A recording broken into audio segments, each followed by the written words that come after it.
Welcome back. You made it. Here we are in session 4 already, the final component of this journey. Woof. Okay.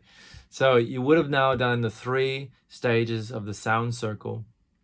The silence, which was allowing for the awareness, the listening, which was allowing for intentionality, the expressing, which was allowing for sound. So those 3 components then are the foundation for us to work with sound in a healing and a conscious way.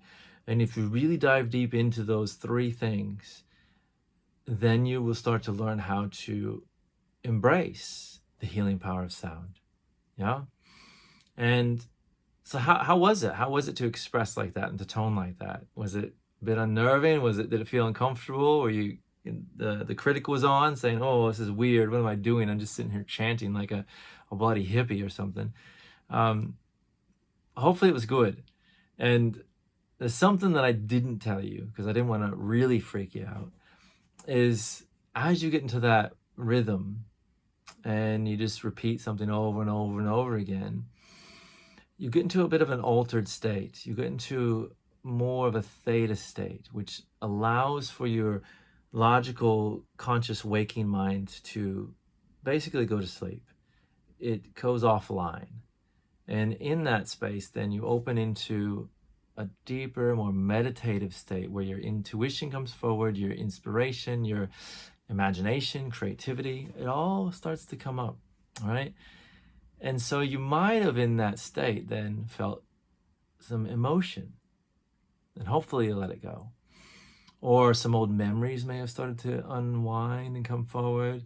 Or you could have felt some tension or some cramping in the body, some discomfort that then released through the sounds. Like all this is possible, and this is all part of the process and the beauty of it, because it's hitting you on all those levels.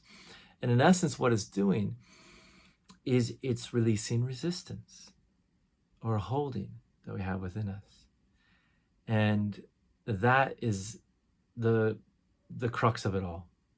Simply, that's it. I say this all the time, whatever we're going through, challenge, drama, trauma, stress, whatever's there, at the basis of it is a holding, and that we need to relinquish that holding or the resistance to allow for more of the flow or more of the song of life to sing through us. And the old gong here is what I utilize to explain that. And that, look, I hit it, and there's a reverberation, right? That ripples out. And there's a creation story that's related to this gong, or any gong for that matter, not just that one, is that in the beginning, before all creation, a gong was sounded, boom, the gong of creation, boom. And that gong then reverberated the sound that created the cosmos. How cool is that, right? That's the simple version. And so that sound then is reverberating through all time and all space. And that's the sound of life, sound of creation. Now, what do? We tend to mute that. We tend to stop that sound. We tend to attach ourselves to life. We want to hold on to our lives and hold on to our body. We want to hold on to that emotion. We want to hold on to those thoughts. We want to hold on to that relationship. We want to hold on to that money. We want to hold on to that identity. We want to hold on to everything about life. We want to hold it. Watch this. If I play that and I try and hold on to it, it mutes it. That's the muting. And do you think that would be comfortable to try and mute the sound of creation that's wanting to come through us? That's why the Buddhists say that, all of the source of all pain or suffering is through attachment or holding, right?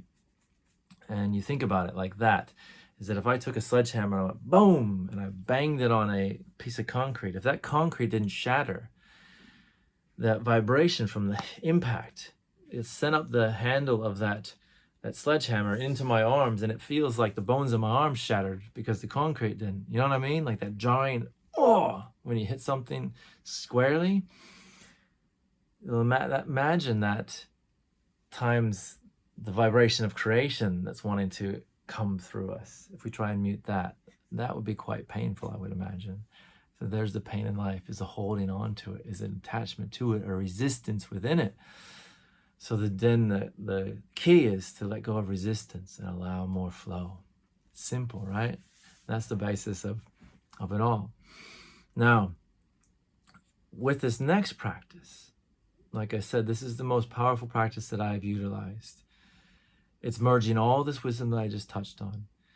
And I used to just throw people in and say, hey, give this a go. See if this works for you, yeah? And people would have some profound experiences, and then I'd never see them again. Or they'd get freaked out, and then I'd never see them again. This is some deep work. And I mean, even just last week, I had a client come in. I haven't seen her for 2 years. She came to one session from a referral. One session, one private session. And she walked out, and then 2 years passed, and I never saw her again. She came in here last week, and she sat down, and she says, oh my gosh, I had this session with you 2 years ago, and I vowed I would never come back. And I was like, what? Was I that horrible? And she's like, no, it wasn't bad. She said, it was so good. She said, it was like the most profound thing that ever happened to me. And that she went after the session, sat in her car, and she said she sobbed for an hour, and all this stuff released off of her and out of her mind and out of her heart. And she said her life just went boom like that, and things started to line up, and everything worked out, and it was just beautiful. And then, and so she didn't think she had to come back. And then last week she had a huge traumatic thing happen, and as soon as it did, she said, I knew I needed to see you. I was like, oh, well, that's like the greatest compliment ever. And all this while I thought, oh, I freaked this lady out, and that's why she never came back. And so people do have these profound experiences, and there are people that get freaked out and they never come back, because this, like the toning, that's a scary thing to go into. It's a confronting thing. And the truth of it is that releasing resistance and the things that we're holding on to is a scary thing, because all that's put into place to keep us safe. And it's designed over years of practice for that nervous system firing off where's the trauma, where's the stress, to create a holding and saying, oh, we're not going to go there again. We're not going to do that again. We're not going to allow that ever to happen. That we create all this resistance within ourselves that is safe. And then when we start to move that resistance out, we're like, whoa, wait a minute. I don't feel safe anymore. So we've got to create a sense of safety, and we've got to do this slowly. So with that, we've had this foundation of the 3 components, right? And we start to get an understanding. We know this stuff is impacting us in a good way. And that's why we've come back for more, right? Yes.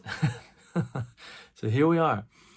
In this practice, we're going to move deeper into the breath than we did in the last practice. And we're going to go deeper into the sound than we ever have. Now, a large part of this is me doing the work and using an awareness with intentionality to express the sound out that you will actually then resonate with. It's like I'm sending a frequency that encourages you to come into harmony, instead of so much you bringing yourself into harmony. So I'm using sound with an intentionality behind it to elicit a response in you, while you're joining me with your breath. And you can add sound if you want to. I don't guide you to add sound, but if something's coming up, just like, you're wanting to sigh, you're wanting to release an emotion, or there's tension, you wanting to let it go, you can let go with the ah, or with a ah, or whatever you want to. You can use sound, just as we've learned in these first 3 sessions through this practice. So this practice is called soul vibing. And the basis of it is to take you to a place where you resonate with the vibration of your soul. It sounds like a big order, doesn't it? Now, the way that it works, I've outlined in a completely different video. So you can dive right into this if you want to, and just say, yeah, I'm going to give it a go. Yeehaw, right? Or you can listen to the video. It's about 15-20 minutes, and it explains the whole thing, how it works, why it works, what it's all about, okay? The key is that it's designed to allow you to release resistance so you can connect to that larger part of yourself. And in that, you start to build a relationship with it. And so the more times you explore this space of allowing the conscious mind to relax, allowing your body to relax, allowing yourselves to breathe into this activated state so that you can go into a more expanded super conscious state, is so that you build a relationship with that place in yourself that's larger than the mental chatter and the mind that's full of all these ideas and beliefs and perceptions that we hold on to. So you're basically leaning into a place of flow. You're going to that reverberation of creation, so to speak. And it's powerful. It really is powerful. So if you've made it this far, this is like the icing on the cake, right? This is what it's all about. So let go of your judgments, let go of your fears. Listen to the whole video on how to do the soul vibing process, how to do the breathing, how to relax into it, the 4 stages of it, and then give it a go a few times. See where it takes you, and come back and we'll debrief out of it, and we'll finalize the course on the 5th video here. So yeah, enjoy it. That's all I've got to say about that. Have fun. Love your vibe. We'll see you on the last video.